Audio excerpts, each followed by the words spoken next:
Hello, good evening.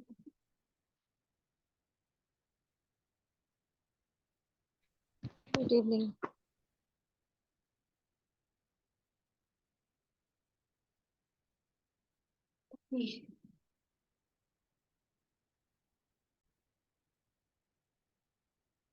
अभी तक किया कुछ पढ़ा साइकिक अटैक का?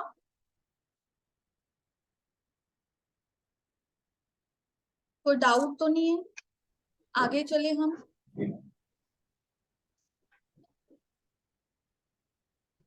हाँ, गुड इवनिंग। Good evening. हाँ, आगे चल सकते हैं।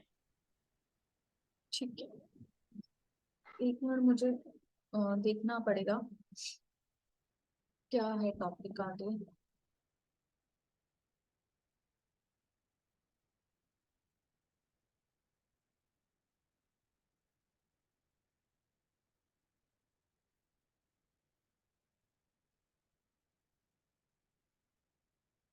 ओके, जो चक्रा मेडिटेशन कर्मा क्लींजिंग मेडिटेशन है वो अट्यूनमेंट के बाद ही होएगा, क्योंकि उसमें यूज है मास्टर सिंबल का। तो जब भी आपकी अट्यूनमेंट होगी, सेम डे इवनिंग को हम क्लास रख सकते हैं। ठीक है, इमोशनल साइकिक सर्जरी के बाद। ओके, थर्ड आई। तो थर्ड आई को हम पढ़ते हैं। अभी थर्ड आई क्या होती है, हमने थर्ड आई को ऑलरेडी पढ़ा एज अ चक्रा लेवल पे कि थर्ड आई चक्रा होता है। ठीक है, ये हमारा नीचे से काउंट करें तो सिक्स्थ चक्रा है, बट अगर हम इसको ऊपर से काउंट करें तो ये नंबर 2 चक्रा है मेजर 7 चक्रा में से। थर्ड आई को सिक्स्थ चक्रा योगा में बोला जाता है। अगर हम स्पिरिचुअली डिवाइनली कनेक्टेड हैं, जो योग नहीं करते, वैसे तो आए जो चक्रा फाउंड हुए हैं वो सबसे पहले योगा के थ्रू ही फाउंड हुए, बट जो लोग इसको मॉडर्न वर्जन में नाम लेते हैं या इसको एक्सरसाइज बोलते हैं, तो कुछ लोग नंबर 1 क्राउन चक्रा को बोलते हैं।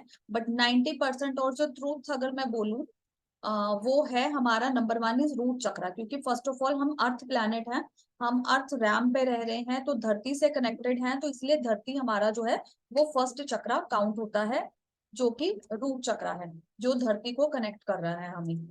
तो थर्ड आई को अब हम समझते हैं कि थर्ड आई क्या है। थर्ड आई देखो, जब हमारे ये जो ऑफिशियल आर्टिफिशियल जो बाहरी संसार को देखने वाली, एक्सटर्नल वर्ल्ड को देखने वाली आईज हैं, जब हम इसको बंद करते हैं तब हमारी थर्ड आई एक्टिवेट होती है। थर्ड आई पे सेंसेशन होती है, मतलब तब वो काम करना शुरू करती है जब हम अपनी ये वाली दो आंखों को बंद करते हैं, तब हमारी थर्ड आई। अब थर्ड आई मेजरली होती कहाँ पे है? तो सबसे पहला क्वेश्चन है, third I in between the centre of our forehead. तो फोरहेड का सेंटर तो देखो ये बन गया। तो आई की पोजीशन क्या है? अगर हम सबको बोलें कि थर्ड आई की पोजीशन कौन सी है, तो थर्ड आई की पोजीशन यहाँ पे है। ठीक है, आपको क्या लगता है थर्ड आई की पोजीशन यहाँ पे है, फोरहेड के बीच में?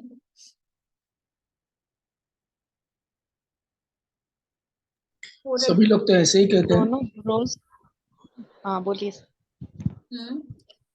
तो थर्ड आई जो है वो हमारा, हमने ग्लैंड्स पढ़े थे ना जब हमने डिटेल में पढ़ा था, तो थर्ड आई जो कनेक्टेड है, जो उसमें वाइब्रेशन आ रही है, जो वो एनर्जी का सोर्स है, तो वो ग्लैंड्स है छोटे छोटे, जो हमने पीछे आपको बोला था पढ़ने के लिए। तो पीनियल ग्लैंड जो है, पिट्यूटरी ग्लैंड जो है वो क्राउन चक्रा का होता है, और पीनियल जो ग्लैंड है वो हमारा थर्ड आई का होता है। तो बोला जाता है it's in between our third brow chakra, मतलब इसको ब्रो के बीच में आता है, तो इसको ब्रो भी बोला जाता है। तो जहां पे मेरा पॉइंट है ये वाला। अभी जब हमारी एक्टिव नहीं होती है तब कैसी होती है, और जब एक्टिव होती है तब कैसी होती है? देखो, आंख का काम क्या है? आंख का काम है सामने देखना। ठीक है, तो थर्ड आई का काम भी सामने देखना ही है, तो इसकी पोजीशन ऐसी होगी। तो पोजीशन ऐसी है, पर ये बंद होती है, ये क्लोज होती है। जब ये ओपन होती है तब भी ऐसे होती है।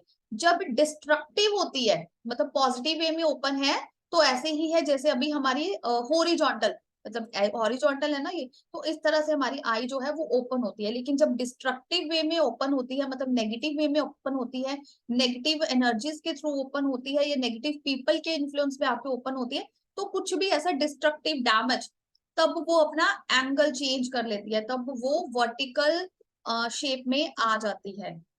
बट मोस्टली 100% जो हमारी थर्ड आई है वो हमेशा रेस्टिंग मोड पे होती है, हमेशा रेस्ट करती है, क्योंकि हम काम कैसे कर रहे हैं, ओपन आइज के साथ, आर्टिफिशियल आइज के साथ काम कर रहे हैं, तो इसीलिए ये हमेशा रेस्टिंग मोड पे होती है, ऐसे काम नहीं करती। तो जनरली हम सब लोग कैसे ही हैं, आर्टिफिशियल आइज से देख रहे हैं। तो क्यों रात को सोते टाइम ड्रीम आता है, क्यों रात को सोते टाइम हम कहीं ना कहीं पहुंच जाते हैं, हमें कुछ सुनाई देता है, कुछ दिखाई देता है, क्योंकि हम अपनी आर्टिफिशियल आइज को बंद कर देते हैं। तो आर्टिफिशियल आइज जब बंद हो जाती है तब थर्ड आई, 5 मिनट भी आप आइज बंद कर लोगे ना तो 5 मिनट बाद वो थर्ड आई एक्टिवेट हो ही जाएगी, स्टिमुलेट हो जाती है। थोड़ा तो भी कुछ वाइब्रेशन काम, मतलब इट्स अ नेचुरल प्रोसेस, जैसे हमारे चक्रा वाइब्रेशन सब कुछ एनर्जी को अब्सॉर्ब कर रहे हैं, तो उसी वे में थर्ड आई भी, जब हमारी दो आईज आर्टिफिशियल 2 आईज बंद होती है, तो थर्ड आई जो कि इंटरनल और एक्सटर्नल दोनों को देख सकती है, पास्ट प्रेजेंट फ्यूचर तीनों को देख सकती है, कहीं पे भी जा सकती है,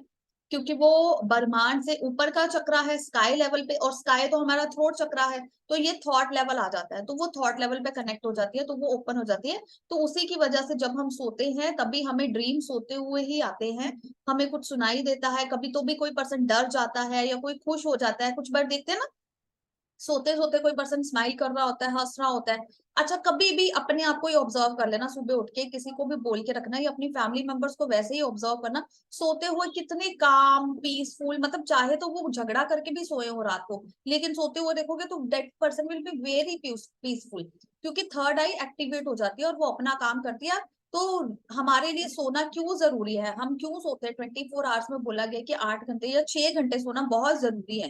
वो क्यों बोला गया, ताकि हमारी बॉडी रेस्ट कर सके, और थर्ड आई नेचुरल वे में डिवाइन से कनेक्ट होकर, बिकॉज अल्टीमेट पावर कहाँ से आ रही है, डिवाइन यूनिवर्स से, ऊपर से हम कनेक्टेड है, डिवाइन के साथ कनेक्टेड है, पॉजिटिव एनर्जी के साथ। जो जीवन का संचार करने वाली शक्ति है वो पॉजिटिव एनर्जी ही है, तो वो उसके साथ कनेक्ट होके हम रेस्ट कर सके, हमारी बॉडी फिर से रिवाइव कर सके। कैसे तो भी सब कुछ हो रहा है, सांस ऑटो मोड पे है ना, ऑर्गन्स अपने आप काम कर रहे हैं। क्या यहाँ पे तो अगर प्रिंटर भी निकालना है तो प्रिंटर को कनेक्ट करना पड़ेगा, उसको पहले इंस्टॉल करना पड़ेगा सिस्टम के साथ, तो कितना लंबा प्रोसेस एक बार सेट करना पड़ता है। तो ऐसे ही हमारी ये चीजें भी ऑलरेडी सेट होके आ चुकी हैं और वो ऑटो मोड पे काम कर रही है, धड़कन अपने आप धड़क रही है, पल्स रेट चल रहा है, हार्ट पंप कर रहा है, तो सब कुछ ऑटो मोड पे चल रहा है, just because we are resting at the night time. तो एक नाइट टाइम है जब इसको डिवाइनली कनेक्ट करने के लिए बोला गया, तभी बोला जाता है कि नींद जो है वो इम्पोर्टेंट है, ताकि हम आर्टिफिशियल दुनिया से थोड़ा सा हटके थर्ड आई एक्टिवेट हो और वो पॉजिटिव एनर्जी डिवाइन से ले सके, ताकि हम नेक्स्ट डे के लिए फिर से रेडी हो सके।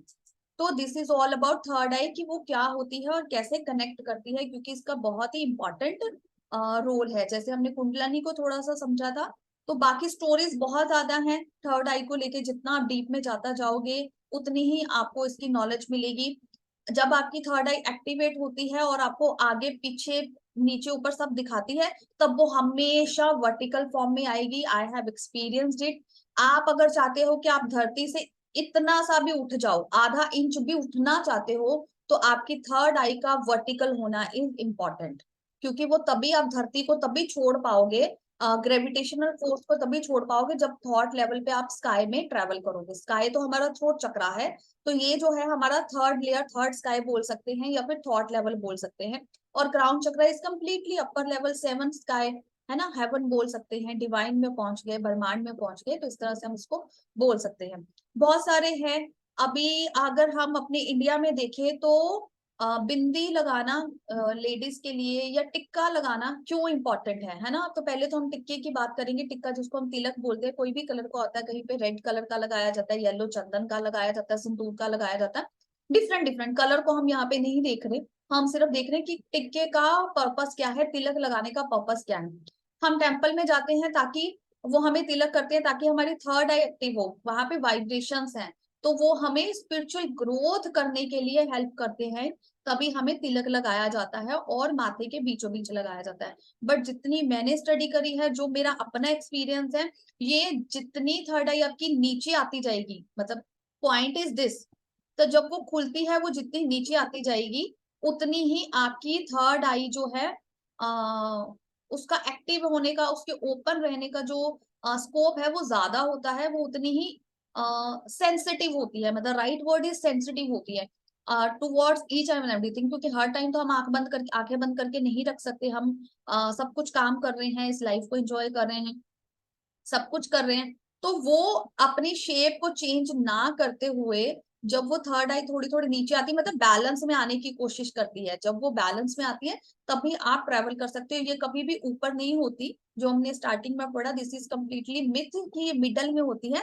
मिडल में जो ये पॉइंट है ना, ये यहाँ पे हेड के जो मिडल पार्ट में ना पीनियल ग्लैंड के साथ कनेक्ट करती है। जब आप ग्लैंड्स को पढ़ोगे तो आपको समझेगा कि वो पीनियल ग्लैंड को कनेक्ट करती है, इसीलिए बोला जाता है कि थर्ड आई जो है वो सेंटर ऑफ द ब्रो है, सेंटर ऑफ द फोरहेड है। तो सेंटर ऑफ फोरहेड है, बट एक्चुअल में जब अवेकनिंग होती है, जब सेंसिटिविटी होती है, तो it's always come down level to the two eyes के लेवल में आती है। तो एक इसका छोटा सा ट्रिक भी है। अगर आपको, मतलब कि मैं आपको प्रैक्टिकल नहीं करवा रही हूँ अभी, क्योंकि मैंने आपको पहले इन्फॉर्म नहीं किया था, मुझे नहीं पता था हम क्या पढ़ने वाले हैं, सॉरी फॉर दिस। कि आपको अगर बोला जाए कि तिलक लगा लो, तो अपने आप से आप तिलक कहाँ पे लगाते हो, तो the second person, the person in front of you will understand, मतलब जो मास्टर होगा वो अंडरस्टैंड कर जाएगा कि आपकी थर्ड आई कहाँ पे स्टैंड करती है, आप कितने एक्टिव हो। आपकी थर्ड आई ब्रो चक्रा भी इसको बोला जाता है। तो आपका थर्ड आई चक्रा कितना एक्टिव है, पार्शली एक्टिव है, ब्लॉक्ड है, कितना है। तो कुछ लोग तो बहुत ऊपर लगाते हैं, तो इट मीन्स उनका पूरा ब्लॉक है, they are completely block, there is no connection with the divine. बड़ा लगा रहे हो, छोटा लगा रहे हो, वो कंसर्न नहीं है। The thing is where is the point, where is the point of third eye chakra. तो लेडीज को इंडियन कल्चर में लेडीज को, फीमेल्स को बिंदी लगाने का ट्रेंड बना दिया। पहले तो मतलब कि तिलक ही लगाते थे, तिलक के साथ वो सिंदूर के साथ ही लगाते थे। बट नाउ डेज जैसे मॉडर्नाइजेशन हो गई तो बहुत सारी डिजाइन आ गए, जैसे कुछ आ गया, तो बिंदी फॉर्म हो गई। तो बिंदी लगवाने का भी फीमेल्स को, आप अगर अपने पुराने टाइम में देखोगे तो छोटी छोटी बच्चियां भी जो होती थी ना, उनको भी तिलक लगाया जाता था, बिंदी फॉर्म में लगाया जाता था। क्यों लगाया जाता था? कि वो थर्ड आई को एक्टिवेट जो है उनकी काम रहे, क्योंकि फेमिनाइन एनर्जी जो है, फीमेल एनर्जी है, वो ऑलरेडी हायर साइड पे है। तो उस टाइम रूल क्या था, अगर सृष्टि को रचाने वाला ही देखो तो Lord Shiva is a mail energy. तो समवेयर फीमेल एनर्जी जो है वो उससे ही कनेक्ट होके बनी। अगर हम एक बॉडी में से फीमेल एनर्जी को निकाले, स्टोरी सुनाई थी ना आपको भृगु ऋषि की, कि वो अर्धनारीश्वर जब रूप आया था, तो अगर हम अपने अंदर से फीमेल एनर्जी को निकाल दे तो ओनली मिट्टी बचेगी। तो जो मिट्टी है वो ही शिव है, जो मिट्टी है वो ही मस्कुलाइन एनर्जी है, वो मस्कुलाइन है। बाकी जो शेप है, जो रंग है, जो रूप है, द फॉर्मेशन है, सॉरी द कर्व है, डिजाइन जो है बॉडी का, जो क्रिएटिविटी है, जो डिजाइन बन के हमारे सबके अलग अलग देखो फेसिस हैं, सबके नैन नक्श फीचर्स जिसको हम बोलते हैं, सब कुछ अलग अलग है। तो it's all creativity, and creativity is feminine energy. तो फीमेल एनर्जी को थोड़ा सा कंट्रोल करके रखने के लिए कि वो बहुत हायर साइड पे ना जाए, क्योंकि जब वो हायर साइड पे आएगी तो दोनों ही रूप उसके आएंगे, पॉजिटिव और नेगेटिव। मतलब वो दुर्गा भी है, सब कुछ करने वाली, और संहार करने वाली काली भी है। तो उसको कंट्रोल में रखने के लिए कि वो संसार को ही चलाए, बहुत अग्रेशन ना उसमें आए, तो उसके लिए तिलक को फॉर्म किया गया, और धीरे धीरे इसको कल्चर बना दिया गया इंडिया में कि वो तिलक को लगाए ही लगाए, नहीं तो वो डिस्ट्रक्टिव भी हो सकती हैं। तो ज्यादा डिस्ट्रक्टिव ना हो, डिस्ट्रक्टिव रास्ते पे रोकने के लिए उन्होंने फेमिनाइन एनर्जी के लिए तिलक को कंपल्सरी कर दिया, and now it's known as a bindi. तो ये लगाने से हमारी जो डिस्ट्रक्टिव पावर्स होती हैं, जो हम बहुत ज्यादा मेस्कुलाइन को रूल करना शुरू कर देते हैं, या डोमिनेटिंग वर्ड भी आजकल आ गया, एडवांस वोकैबुलरी, तो वो सारी चीजें अब आप देखो, अगर हम फॉरेन कल्चर में चले जाएं, ओवरसीज चले जाएं, तो दे आर नॉट अप्लाइंग तिलक, है ना। तो उनको कोई फीलिंग्स नहीं है, क्योंकि अगर फेमिनाइन एनर्जी है तो फीलिंग्स भी है। तो वहां पे गर्ल्स को कोई फर्क नहीं है, फीमेल्स को कोई फर्क नहीं है। अगर शादी भी होगी है तो since they have relations outside, है ना, उनको अगर हस्बैंड का भी है तो उनको कोई फर्क ही नहीं पड़ रहा। तो यहाँ पे फर्क पड़ने के लिए एक जो फैमिली को फॉर्म करने के लिए, एक केयरिंग नेचर लेके आने के लिए उसको फॉर्म किया गया, तिलक को फॉर्म किया गया। तो तिलक लगाने की जो परिभाषा है, या उसको अपने इसको इस तरह से समझना है कि उसको संभाल के रखने के लिए, कि मेल को भी पता है कि फीमेल एनर्जी बहुत पावरफुल है, वो अपनी आई तो बहुत कुछ हो सकता है, कुछ भी क्रिएट हो सकता है, कुछ भी डिस्ट्रॉय हो सकता है। वो जैसे मैंने अभी बोला कि वो दुर्गा भी है और काली भी है, तो दोनों रूपों में वो सबसे ज्यादा पावरफुल है, अति है उसकी पावर्स की, राइट, इन्फिनिटी लेवल की पावर्स है, पॉजिटिव नेगेटिव दोनों। तो उसको सिर्फ संभाल कर रखने की, द थिंग इज, दो अगर मैं बोलूं तो सिर्फ संभाल के रखने के लिए उस बिंदी को, उस तिलक को फॉर्म किया गया। तो उस तिलक को लगाया गया कि उनको रेगुलर अप्लाई करना ही करना है। अगर जैसे पुराने समय में मेन के द्वारा ही डेली मतलब पुट किया जाता था, मतलब हस्बैंड ही अपनी वाइफ को डेली तिलक लगाते थे बिंदी की फॉर्म में, कि तो मेरे तो वो खुद से उनको डोमिनेट करने के लिए, खुद से उनको उनपे ऊपर एम्पावर करने के लिए, रूल करने के लिए किया जाता था। लेकिन धीरे धीरे मॉडर्नाइजेशन हुई, काम बढ़ा, या जो भी चीजें रीजंस रहे एबीसी, तो उस तरह से उन्होंने धीरे धीरे खुद अप्लाई करना शुरू किया। खुद अप्लाई करने करने में कुछ ने तो छोड़ ही दिया। तो इस तरह से फिर फीमेल, अभी आज क्या होगी, वुमेन एम्पावरमेंट का जमाना आ गया, because womens had leaved the tilak, bindi, उन्होंने ये छोड़ दिया, बहुत सारी वुमेन्स ने छोड़ दिया। तो वुमेन एम्पावरमेंट का नारा लगना शुरू हो गया, नहीं तो पहले नहीं था, because they was dominating by the male energy in the form of tilak. वो कंपल्सरी है हमारे कल्चर में, हिंदुस्तान में। यहाँ पे अगर हम ओवरसीज चले जाए तो वहां पे नहीं है, तो we can see their culture is different, they are not family oriented, the females are also having drinks, smoking, मतलब सब कुछ जो मेल्स ले सकते हैं वो फीमेल्स भी ले सकती है। तो उनका वो पॉजिटिव नेगेटिव दोनों साइड्स हैं, इसमें कोई डाउट? बाकी आपको डिटेल में पीडीएफ में बहुत है, मतलब स्टोरी के तौर पे थोड़ा थोड़ा बताया हुआ है। क्लियर। नाइस है ना, ये टॉपिक बहुत फेवरेट भी है मेरा, थर्ड आई वाला। मैं टॉपिक जब भी जी प्लीज प्लीज पूछिए। जब भी शंकर भगवान ने तांडव नृत्य किया था, तो मेरे ख्याल से उनकी थर्ड आई जो ओपन हुई थी वो तो वर्टिकली थी। हाँ, तो मैंने अभी तो बताया कि जब वर्टिकल होती है ना, तो वो डैमेज का ही निशान है, वो डैमेज को ही बताता है कि वो डिस्ट्रक्टिव एनर्जी है। वो जब वर्टिकल होगी वो डिस्ट्रक्टिव एनर्जी है, जब वो स्लीपिंग मोड में है, हॉरिजॉन्टल है, तो it's a positive energy. But destructive energy को भी हम पॉजिटिव में चेंज कर सकते हैं, उसको शांत रख सकते हैं, तभी हम उसके लिए भी हम तिलक लगाते हैं। तो बहुत सालों की रिसर्च के बाद पाया गया कि चंदन जो है वो कूल होता है, तो उसको लगाने से वो थर्ड आई की जो डिस्ट्रक्टिव एनर्जी है वो पॉजिटिव रहती है। इसीलिए आप देखोगे बहुत सारे जो एस्ट्रोलॉजर, पंडित, गुरु होते हैं, वो बहुत सारा चंदन लगा के रखते हैं, क्योंकि थर्ड आई उनकी हमेशा हाई रहती है, पूरी एनर्जी पे रहती है, फुल ओपन होती है, उनका मतलब इतना तेज होता है, इतना होता है कि यहाँ पे होल भी हो सकता है, जितनी पावर वो होती है, मतलब होल मतलब थर्ड आई अपनी शेप में आ जाती है। It's like a bullet, gun की जो बुलेट है, जैसे हमने अभी बात करी वर्टिकल, जैसे हमारी ये आर्टिफिशियल टू आईज हैं, तो सेम फॉर्म में थर्ड आई भी होती है, उसको कोई दूसरा रूप नहीं होता। वो जब उसमें आती है, तो इसीलिए हम बड़े सारे गुरु, साधु, संत, अघोरी, पंडित, पुजारी, मतलब जो भी इतने लोग हैं गुरु, उनको हमेशा हम देखते हैं कि वो माथे पे बहुत सारा चंदन लगा के रखते हैं। अगर पूरा नहीं लगाते तो इतने एरिया में लगा ही होता है, ताकि दे कैन स्टेमुलेट द एनर्जी, वो उस डिस्ट्रक्टिव एनर्जी को पॉजिटिव में कन्वर्ट कर सके, उसको कूल डाउन कर सके, क्योंकि उसमें जो है ना वो फायर है ऊपर वाले लेवल पे, उसपे वो अग्नि है, दोनों ही है, पॉजिटिव नेगेटिव हम दोनों की बात कर रहे हैं, तो वो दोनों वेज में ऊपर होती है। तो चंदन लगाने से वो कूल डाउन होती है। बट अगर वर्टिकल भी है, अगर आप देखोगे, तभी तो देखो गुरु महाराज को थोड़ा सा भी तंग करो, पुजारी को थोड़ा, कितनी जल्दी उनको गुस्सा आ जाता है, श्राप दे देते हैं। हमने अपने कल्चर में यही सुना है, यही देखा है कि कितनी जल्दी तो भी वो श्राप दे देते हैं, है ना, एक सेकंड भी नहीं लगाते, मतलब आपकी प्रॉब्लम भी नहीं सुनेंगे। अगर आपने उनका फॉर एग्जाम्पल आपकी जान खतरे में है, और आपने, आपको एक ऋषि ही दिखे, तो आपने जाके अगर उनको जगा दिया कि ऋषि मेरी रक्षा करो, तो वो रक्षा तो बाद करेंगे, पहले तो आपको श्राप ही दे देंगे, मेरी तपस्या भंग करी। राइट और रॉन्ग? यही पढ़ा हुआ है हमने अपनी स्टोरीज में, मिथोलॉजिकल जितनी भी हमारी बनी है, रामायण, भगवत गीता, किसी में भी, महाभारत।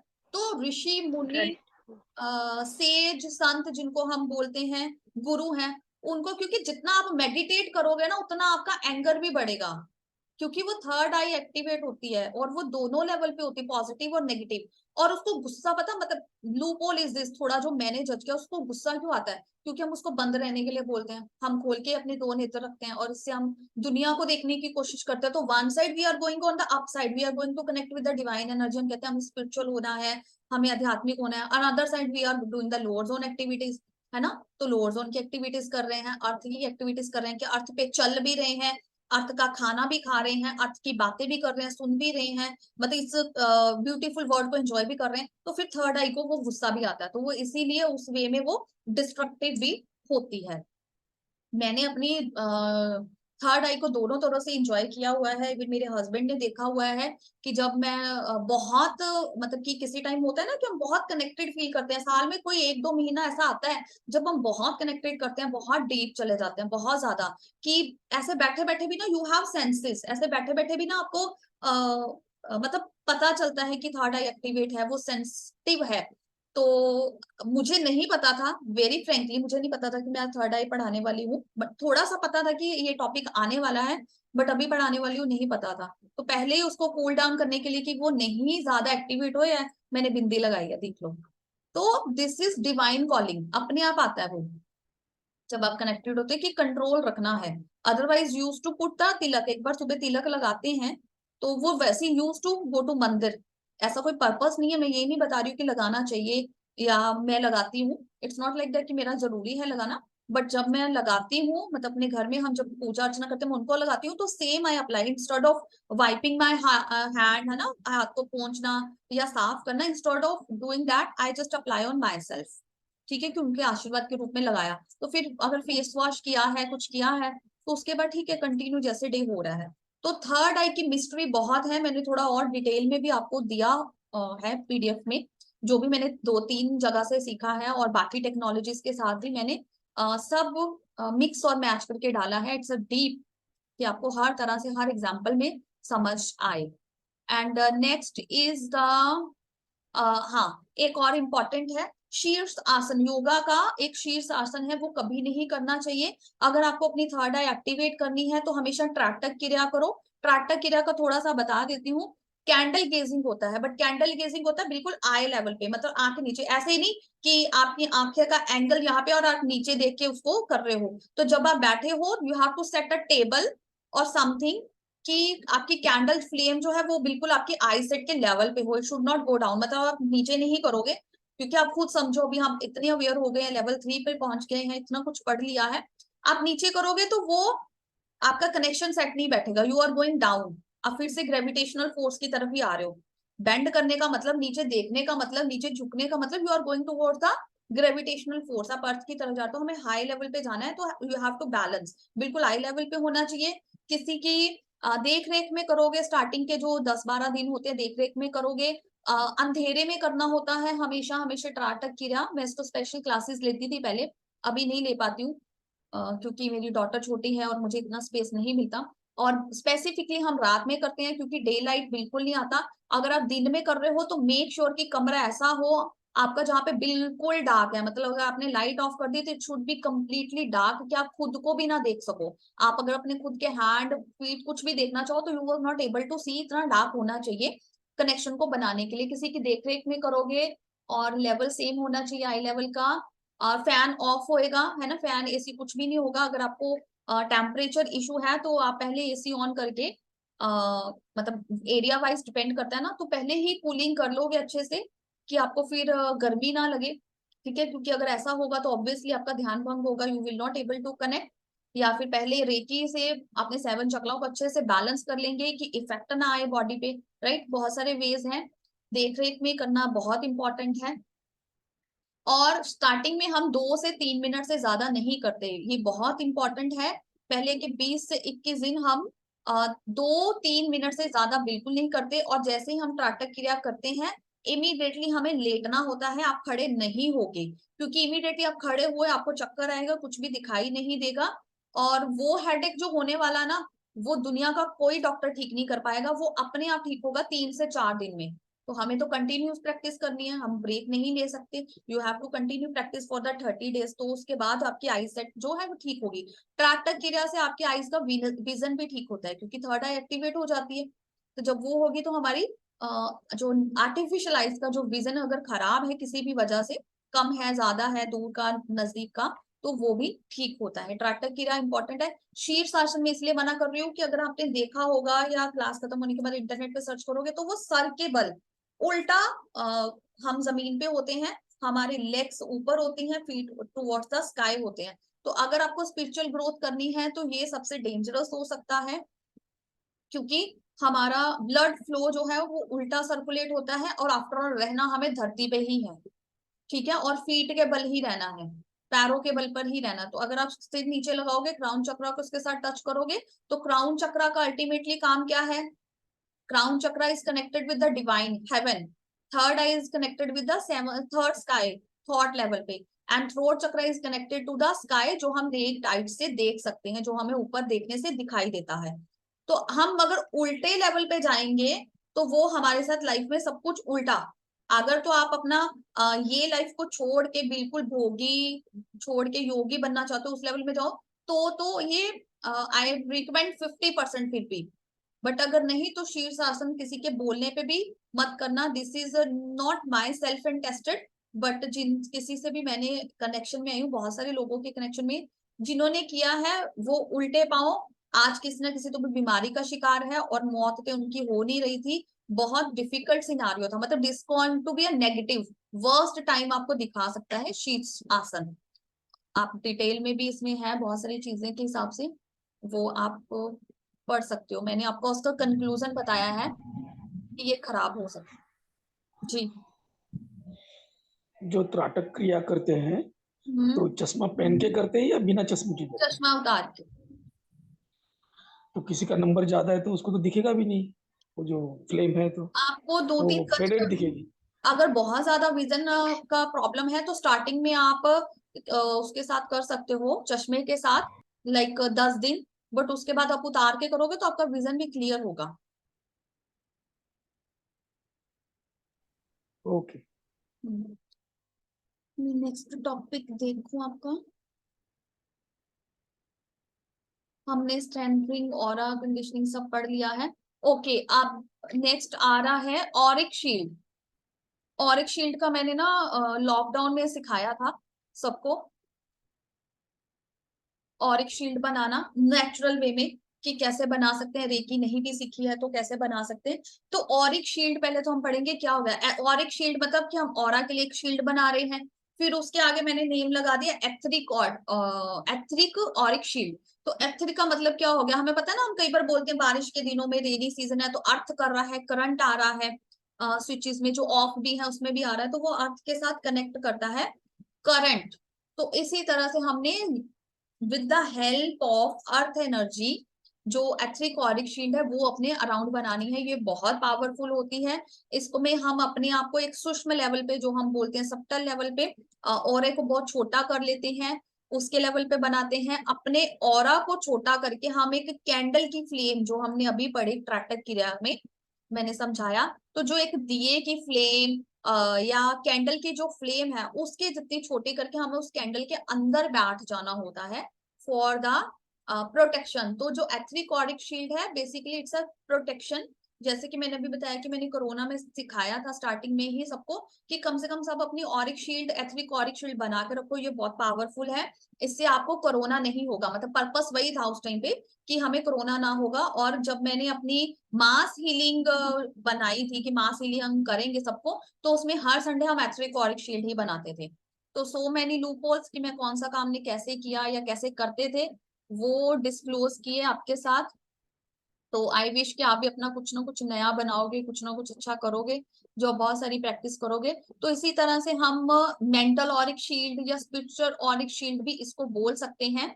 या एक वर्ड है ना, स्पिरिचुअल इज अ वर्ड। तो स्पिरिचुअलिज्म क्या है कि आप डिवाइन वाइट लाइट के अंदर अपने आप को पैक कर लो, है ना। तो इस तरह से इसमें टंग का रोल थोड़ा ज्यादा है कि हमने टंग को पैलेट के साथ कनेक्ट करना है, जो मैंने आपको ऑलरेडी बताया। हमने उसमें सीखा था प्रोटेक्शन में, कि हमें कोई क्या बेच ना पाए, कुछ कर ना पाए, तो उसके लिए हम किसी की बातों में ना आए, तो हमें टंग को कनेक्ट किया तो हमारा जो है वो टूट जाता है कनेक्शन। तो यहाँ पे हमने उस कनेक्शन को एथरिक ऑरिक शील्ड है ना ब्रेक करना है हमें सब अपना ऑरा। तो अपनी बॉडी को हमने छोटा सा विजुलाइज करके दिए कि लो आपको जितनी भी दिख रही है, फॉर एग्जाम्पल आपको कैंडल फ्लेम, जो डिवाइन कैंडल है, मतलब सोल, जो हमारे अंदर जोत जल रही है, जिसको हम बोलते हैं कि हमारे अंदर एक, बोलते हैं ना कि परमात्मा की रोशनी हमारे अंदर है, सोल ऐसी होती है। कुछ लोग सोल को डिस्क्राइब करते हैं तो वो बोलते हैं कि वो दिए की फ्लेम जितनी ही होती है वो दिए की रोशनी जैसी होती है। तो सेम वे हमें वो दिए की रोशनी विजुलाइज करनी है। अगर दिए की रोशनी आप इतनी विजुलाइज कर रहे हो तो अपनी बॉडी को छोटा कर दो ताकि आप अंदर इजिली बैठ सको। Got it. हमने उसको इतना छोटा कर देना कि हम अंदर इजीली बैठ सके कंफर्टेबल, तो वो हमारा ऑरा शील्ड बन जाएगा। तो इसको स्टेप बाय स्टेप मैंने बनाया है। तो जब आप इसका मैंने लिंक भी शेयर कर दिया है, जब मैंने उसमें करवाया था कोविड में, तो यूट्यूब पे लिंक है वो मैंने शेयर कर दिया है। आप एक बार आई रिकमेंड के बिना अट्यूनमेंट, सेकंड लेवल के अट्यूनमेंट के करके देखना कि आपको कैसा लगता है, कैसे आप इसको एक्सपीरियंस करते हो। मतलब जब भी 1-2 दिन में हम अट्यूनमेंट करेंगे, और फिर उसके बाद मैं आपको अपने आप से करवाऊंगी, मतलब क्लास में हम करेंगे अट्यूनमेंट के बाद, और फिर मैं अपने आप को करवाऊंगी। मतलब 2 मेडिटेशन मैंने आपको करानी है, etheric Auric shield and the Karma cleansing, और वो अट्यूनमेंट के बाद ही होगा, आपको वो उसके ज्यादा रिजल्ट बनेंगे। मैंने आपको समझा दिया कि एथरिक ऑरिक शील्ड है क्या, क्यों बनाने की जरूरत है। इससे आपके ऑरा में कोई भी एंटर नहीं कर पाएगा। आप त्राटक क्रिया भी बताने वाले हो उसी वक्त? किस वक्त? जब अटेंडमेंट होने के बाद? नहीं नहीं, त्राटक क्रिया तो बता दिया ना मैंने आपको। वो क्रिया ऐसे सिर्फ आपको देखना किसी के ऑब्जर्वेशन में ही है। तो जो मैंने आपको रूल्स बताए वो 5 थंब रूल्स है, वो होंगे पांचों पूरे, तो आप त्राटक क्रिया के लिए जा सकते हो, आप कर सकते हो। Otherwise always no, a big big big no, क्योंकि वो आपको इतना बैड इफेक्ट देने वाले, उसका पॉजिटिव और नेगेटिव दोनों है। क्योंकि थर्ड आई एक्टिवेट करने के लिए हम कोई भी मजाक नहीं कर सकते, जैसे कि मैंने आपको बताया, वो पॉजिटिव और नेगेटिव दोनों वे में। अगर आपने अपनी इच्छा की पूर्ति नहीं करी तो भी थर्ड आई को गुस्सा आ जाता है। हमें गुस्सा क्यों आता है? इसीलिए आता है ना, जब हमारी इच्छा की पूर्ति नहीं होती है ना, विश हमारी पूरी नहीं होती, हमारी जो हमारी विल होती है वो नहीं होती, तो उसका सोर्स वही है। तो त्राटक क्रिया करने के लिए ये जो 5 मैंने थंब रूल्स बताए, ये होने चाहिए, तभी यू कैन गो अहेड। कोई भी जलने वाली चीज आसपास नहीं होनी चाहिए, कर्टन, पेपर, शीट, कुछ भी ऐसा नहीं होना। That place has to be empty. तो उसके लिए बहुत अच्छा सेटअप चाहिए हमें, और एक क्लोज ऑब्जर्वेशन के उस रूम में कोई हो जो ऑब्जर्व कर रहा है, क्योंकि हमारी आंखें तो गेज कर रही हैं 2 मिनट में। उस 2 मिनट में कुछ भी हो सकता है, कैंडल गिर भी सकती है, राइट? फैन तो ऑन ऑन नहीं है, फैन भी ऑफ है, एसी भी ऑफ है, फिर क्या बोलते हैं उसको, डार्क है बिल्कुल। तो वो कैंडल फ्लेम में आपको कितना ही विजिबल है, और आपको तो कनेक्टेड हो, आप तो हिल नहीं सकते हो 1 मिनट के लिए। स्टार्टिंग का 1 मिनट, धीरे धीरे हम टाइम को बढ़ाते हैं। तो यही रूल है त्राटक क्रिया का, और कोई रूल नहीं है, और यही वे है, this is the way only. But हाँ, जो करवाता है वो proper hard and fast professional होते हैं, हार्डकोर प्रोफेशनल्स होते हैं। मैं भी करवाती हूँ, मैंने खुद भी किया, मेरी थर्ड आई एक्टिवेट होने का रीजन भी त्राटक क्रिया ही है। बट किया मैंने 90 दिन ही है, इससे ज्यादा नहीं किया, उसी में मेरा सब कुछ हो गया। और आज तक बस अब उसको मेंटेन किया हुआ with the help of meditation.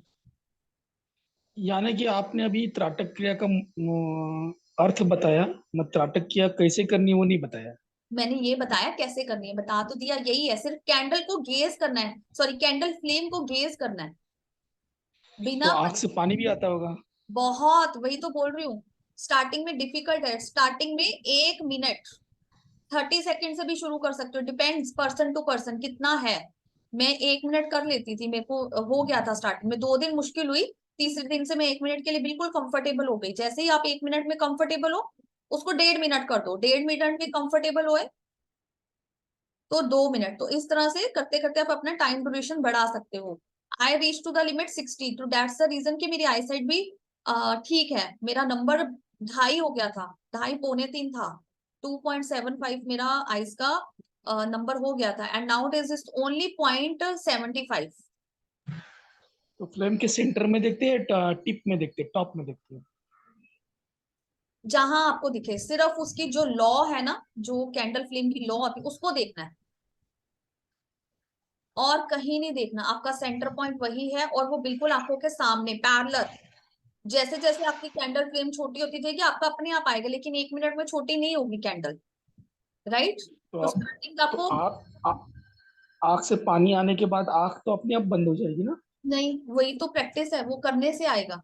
जब आप देख रहे हो, जब हम गेस कर रहे हैं तो पानी बहता जाएगा, यू विल नॉट ब्लिंक। आप ब्लिंक भी कर रहे हो तो स्टेबल रहे, वो पहले के 60 सेकंड आपको स्टेबल ही रहना है। तो डिपेंड करता है कि वो 60 सेकंड पे पानी आना कब बंद होता है, 2 दिन में या 20 दिन में।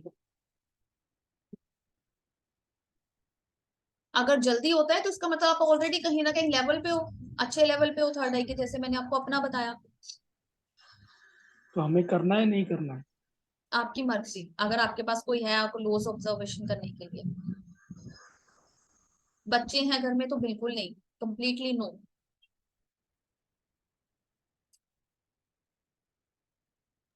ठीक है। टेक्निक्स है, मतलब डिफरेंट डिफरेंट स्टेप्स मैंने आपको बताया, आपको सूट करते हैं करो, because it's a master level ना, तो आपको मास्टरी तो हर चीज की होनी चाहिए, पता तो सब कुछ होना चाहिए।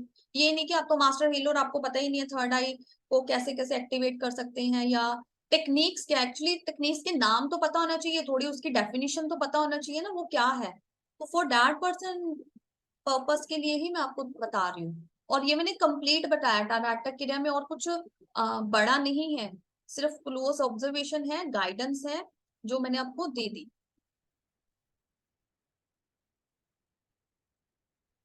ठीक है, तो अभी हमारा आ जाते हैं कि ऑरिक शील्ड को हम मेंटेन कैसे कर सकते हैं, क्योंकि ऑरिक शील्ड जितनी पावरफुल है ना उतना ही उसको कोई ब्रेक नहीं कर सकता आपके अलावा, क्योंकि आपकी सोल है ना, हमने खुद से बनाई है और अपनी सोल की बनाई है, अपने सोल को खुद प्रोटेक्ट किया है। तो हमने जब उसको बनाया है, जब हम उस शील्ड के अंदर है तो हम उसको डैमेज भी, उसको खराब भी, उसको वैनिश, उसको खत्म भी हम ही कर सकते हैं। तो उसके लिए हमें गुस्सा नहीं करना, इसीलिए रेकी का पहले 5 प्रिंसिपल्स में ही एक principle, I will not get angry today, मैं आज के दिन गुस्सा नहीं करूंगा, ठीक है, मैं आज के दिन खुश रहूंगा। तो गुस्सा करोगे तो आपकी ऑरिक शील्ड जो है वो खराब हो जाएगी, टूट जाएगी, लीक हो जाएगी, या धीरे धीरे तो भी वीक हो जाएगी। तो ऑरिक शील्ड का वीक होने का गुस्सा करना, गुस्सा मतलब दिखाने वाला नहीं, जो अंदर से गुस्सा आता है बहुत गुस्से वाला, कई बार तो हम दिखाने के लिए करते हैं, वो इतना इम्पैक्ट नहीं डालेगा, बट अगर आप सच्ची में गुस्सा हो गए हो, आपको गुस्सा आ गया है, आपका कंट्रोल नहीं है, तो वो आपकी खत्म हो जाएगी। ठीक है, अगर आपको कोई डाउट आता है, अगर आपको कोई फियर है, पता नहीं मेरी ऑरेंज शील्ड बनी है कि नहीं बनी, अच्छा ठीक से बनी होगी कि नहीं बनी होगी, जो ऑरेंज कलर विजुअलाइज करने के लिए दिया है वो मुझे लाइट दिख रहा है या मुझे बहुत डार्क दिख रहा है, तो मतलब किसी भी डाउट कैन बी एनीथिंग, किसी भी चीज में पूरे अगर 10 पॉइंट है, 10 पॉइंट में किसी एक पॉइंट में भी डाउट आ गया तो आपकी ऑरिक शील्ड जो है वो परफेक्ट नहीं है, it can be vanish any time, किसी भी टाइम पे खत्म हो सकती है। फियर, डाउट एंड एंगर, ये 3 ही कारण है जो आपकी ऑरिक शील्ड बनने में रुकावट बना सकते हैं, या बनी हुई ऑरिक शील्ड को खराब कर सकते हैं, खत्म कर सकते हैं। तो आपको गुस्सा जो है नहीं करना, और हमेशा परमिशन देके बनानी है, क्योंकि अगर परमिशन के साथ बनाओगे, अपने आप को परमिट करोगे, है ना, या दूसरे किसी के लिए बना रहे हो तो उसको अगर परमिशन लेके बनाओगे तो भी उसका ब्रेक होने का कारण कम होगा, तो बिना परमिशन के नहीं बनाना।